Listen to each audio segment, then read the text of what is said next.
নৰে পথাৰত বোকা পানী পানী এজনী চুবলে কলা ফুল এজনী ছোৱালী লাগে মোক জানাৰে বিয়াখন পাতিবলে তোকে দেখি যাবলৈ মনে খাইছে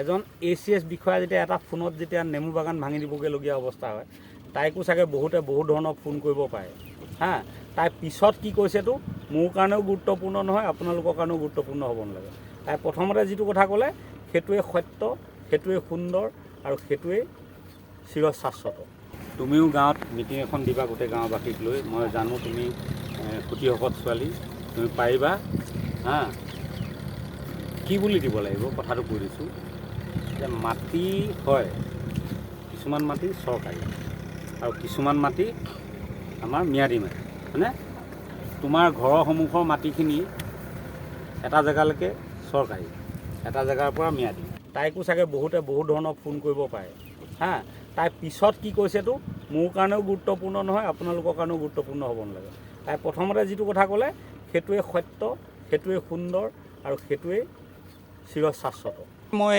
গুণগুণ নামৰ ছোৱালীজনীক ধন্যবাদ জনাইছোঁ কাৰণ ইয়াত ইমান ডাঙৰ এটা ঘটনা ঘটি আছিলে গুণগুণে লাইভ কৰি নেদেখুওৱা হ'লে আমি কোনেও গম নাপালোঁহেঁতেন গতিকে গুণগুণক ধন্যবাদ জনোৱাৰ লগতে অসমৰ প্ৰতিজন সজাগ সচেতন জনসাধাৰণক মই অনুৰোধ জনাইছোঁ গুণগুণে যেনেদৰে নিজৰ ওপৰত হোৱা যি অন্যায় ৰাইজৰ আগত তুলি ধৰিলে তেনেদৰে আপোনালোকেও সদায় নিজৰ মাজত হোৱা অন্যায় তুলি ধৰিবলৈ সাহস ৰাখিব এইটো প্ৰথম কথা দ্বিতীয় কথা যিখিনি অঞ্চল পৰিভ্ৰমণ কৰিলোঁ তাত দেখিলোঁ যে কচুবাৰীৰ ওপৰত JCB চলাইছে কঠীয়াৰ ওপৰতো গুণগুণে দেখুৱাইছিলে নেমু বাৰী তহিলং কৰিছে ভেন্দি বাৰী তহিলং কৰিছে কথাটোৱে দুখ দিছে দুখ দিয়াৰ এতিয়া আমি প্ৰাইমা ফেচি হিচাপে যেতিয়া আমি ৰবীন আৰ্মি আহিছোঁ দেখিছোঁ যে প্ৰথম দুখী ব্যক্তিজন হ'ল মণ্ডলজন কাৰণ তেখেতৰ সৰজমিন তদন্তৰ ভিত্তিতেই এনেকুৱা ধৰণৰ এভেকশ্যন কাৰ্য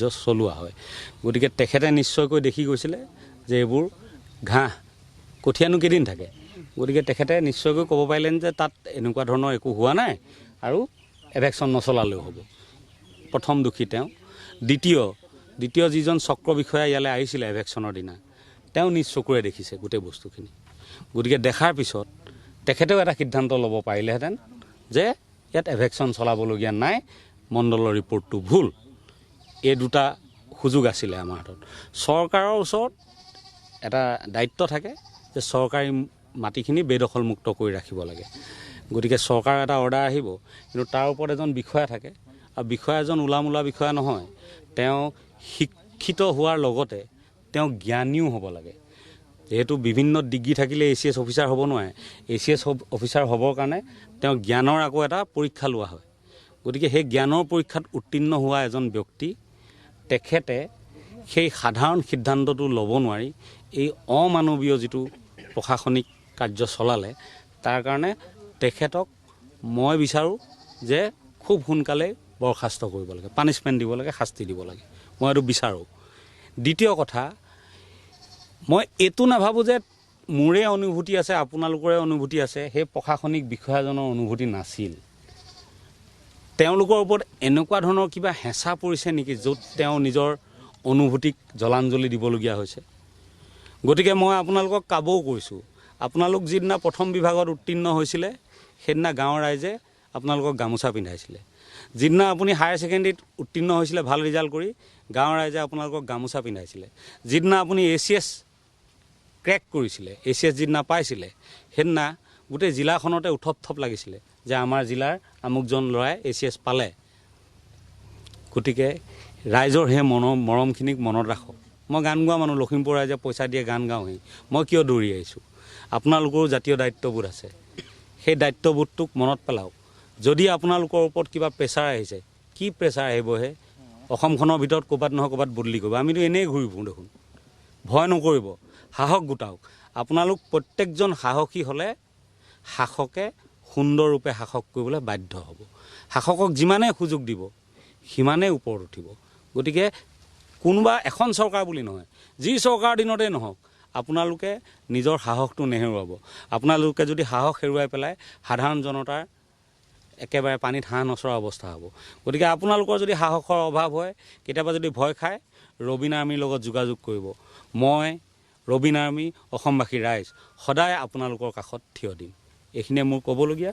তৃতীয় কথাটো হ'ল যে এইটো এটা উদাহৰণহে, গোটেই অসমখনত বহুত এনেকুৱা গ্ৰেজিং আছে, চৰকাৰী গ্ৰেজিং কিমান আছে সেই পৰিসংখ্যাটো মই নাজানো, কিন্তু বহুত গ্ৰেজিং আছে। মোৰ নিজৰ গাঁৱতো এটা গ্ৰেজিং আছে, ভাধৰা গ্ৰেজিং আছিলে, নিমাইজান গ্ৰেজিং আছে। গতিকে এই গ্ৰেজিংটো এতিয়া ৰিজাৰ্ভ কৰা নহয়, তাহানি ব্ৰিটিছৰ দিনতেই ৰিজাৰ্ভ কৰি গৈছিলে। ব্ৰিটিছসকল যদিও শাসন কৰিছিলে আমাক, বৰ সুসভ্য জাতি। এতিয়াও লণ্ডনত সেই প্ৰথা আছে, কোনোবাই যদি ঘৰৰ কাৰণে মাটি কিনে লগত এখন হাবি কিনিব লাগে। অক্সিজেনটো ক'ৰ পৰা পাব? আৰু সেই হাবিখন যদিও তেওঁ পট্টা মাটি হয়, কিন্তু তাত একো কনষ্ট্ৰাকশ্যন কৰিবলৈ নিদিয়ে। এতিয়াও সেই নিয়ম লণ্ডনত লাগু আছে। গতিকে ব্ৰিটিছে তেতিয়াই থৈ গৈছিলে যে ইয়াত গৰু গাইবোৰ যেতিয়া খেতি হৈ যাব, খেতিয়কে যেতিয়া পথাৰলৈ গৰু যাবলৈ নিদিব, গৰু গাইখিনি ক'ত চৰিব? গতিকে গ্ৰেজিংটো ৰাখি থোৱা হৈছিলে। গতিকে এক কথাত ক'বলৈ গ'লে এই গ্ৰেজিংটো যদিও চৰকাৰী, কিন্তু এই মাটিৰ মালিকসকলৰহে এটা সম্পত্তি, ৰাজহুৱা সম্পত্তি, উমৈহতীয়া সম্পত্তি। কাৰো নিৰ্দিষ্ট নহয় যে এইটো হৰেণৰ, এইডোখৰ নগেনৰ, এনেকুৱা নহয়। কিন্তু এটা উমৈহতীয়া, গোটেই মাটি মালিকসকলৰ এটা উমৈহতীয়া সম্পত্তি। যেনেকৈ আপোনাৰ ঘৰৰ মুখত এটা ৰাস্তা থাকে, ৰাস্তাটো চৰকাৰী মাটি, ৰাস্তাটোৰ কিমান ফুট পিছৰ পৰাহে আপোনাৰ ম্যাদী মাটি। সেইখিনি চৰকাৰী মাটি হ'ল বুলি চৰকাৰে তাত অফিচ এটা বহাব পাৰিব নেকি? নোৱাৰে। গতিকে চৰকাৰী মাটি হ'ল বুলি গ্ৰেজিং বা এনেকুৱা বনাঞ্চল বা আমুকত চৰকাৰে কনষ্ট্ৰাকশ্যনৰ কাম কৰিব নোৱাৰে বা অন্য কাম কৰিব নোৱাৰে। গতিকে এই গ্ৰেজিংবোৰ আমাৰ থলুৱা যিসকল মাটিৰ পট্টাদাৰ, তেওঁলোকৰ সুবিধাৰ্থে ব্যৱহাৰ হ'ব লাগিব। গ্ৰেজিঙৰ মাটিত ঘাঁহৰ বাহিৰে বেলেগ হ'ব নোৱাৰে বুলি আইনত আছে। গতিকে কেতিয়াবা যে আমি যেনে মেট্ৰিকত যেনেকৈ গেছ মাৰ্ক দি পাছ কৰায়, ঠিক আছে, আইনৰ একেবাৰে আওতাত নপৰিলোঁ, এই কঠীয়াখিনিতো ঘাঁহেই হয়, সেইখিনি কৰাত কি অসুবিধা আছে? ছমাহৰ পিছত তুলি লৈ আহিব। নেমু বাগান এখন কৰিছিলে, নেমু অসমৰ জাতীয় ফল বুলি ঘোষণা কৰা হৈছে। অসমীয়া মানুহে খেতি নকৰে, তাৰ ঠাইত যে এজন মানুহে ইমান ধুনীয়া এখন নেমু বাগান কৰিছে, তেওঁক মাফ কৰি দিব নোৱাৰিম জানো আমি? কাৰ মূৰত উঠি আছে কিন্তু নেমু গছ কেইজোপা? গতিকে এনেকুৱা হিটলাৰী ব্যৱস্থা কৰিব নালাগে। গতিকে চৰকাৰৰ ঘৰলৈ এইটোৱে অনুৰোধ যে কি অৰ্ডাৰ দিছিলে আপোনালোকে, কেনেকৈ ইমপ্লিমেণ্টেশ্যন হৈছে অকণমান চাব, খিলঞ্জীয়া মানুহক অসুবিধাত নেপেলাব। আমি সদায় আপোনালোকৰ বিৰোধিতা কৰিম তেতিয়া। আৰু দ্বিতীয় কথা যে এই যিখিনি ক্ষতিগ্ৰস্ত মানুহ, তেওঁলোকক ক্ষতিপূৰণ দিয়াৰ ব্যৱস্থা কৰক। যদি কৰিছে খুব ভাল কথা, যদি নাই কৰা সোনকালে ব্যৱস্থা কৰিবলৈ লওক। আৰু অসমত যিমানবোৰ এনেকুৱা গ্ৰেজিং আছে, আপোনালোককতো নিৰ্বাচন কৰাই হয় আইন বনাবৰ কাৰণে, কাৰণ এতিয়া গৰু গাই নাই। চাব, গ্ৰেজিংবোৰ আছে, মাটিবোৰ পৰি আছে, কিন্তু মানুহৰ ঘৰত গৰু গাই নাই। আপোনালোকে আইন আনিলে, গৰু গাই বিক্ৰী কৰিব নোৱাৰা হ'ল। গৰু গাই যদি বিক্ৰী কৰিব নোৱাৰে, মানুহে গৰু গাই পুহি কিটো কৰিব? খেতিত ট্ৰেক্টৰ আহি গ'ল, গতিকে গৰু গাই নাই, গ্ৰেজিংটো কি হ'ব? গ্ৰেজিংটোত এনেকুৱা সৰু সৰু খেতি কৰিবলৈ মানুহক উৎসাহ যোগাওক। দৰকাৰ হ'লে কমিটি গঠন কৰি কাৰোবাক অকণ অকণ ভগাই দি তেনেকুৱা এখন আইন আনক স্থানীয় ভিত্তিত। আইন যদিও নাই, আইন বনাবলৈ আপোনালোকক নিৰ্বাচিত কৰা হৈছে। আৰু ৰাইজৰ সুবিধাৰ্থে সময় সাপেক্ষ আইন বনোৱাটোৱে আপোনালোকৰ কাম। গতিকে ৰাইজক অসুবিধাত পেলাব পৰা আইন এখনক দোহাই দি আপোনালোকে ৰাইজৰ ওপৰত অত্যাচাৰ চলাব, সেইটো কোনো কাৰণতে মানি লোৱা নহ'ব। আৰু শেষত মই লখিমপুৰলৈ আহিছোঁ। লখিমপুৰৰ বিধায়ক মানৱ ডেকা মোৰ একেবাৰে লগৰ ল'ৰা, এতিয়া আগতেতো কংগ্ৰেছত আছিলে, এতিয়া বিজেপিত। বা যা হওক মানৱ, মই বন্ধু হিচাপে কৈ গ'লোঁ, এই গাঁওখনলৈ আহিলোঁ, ৰাস্তা পদূলি একেবাৰে বেয়া দেই,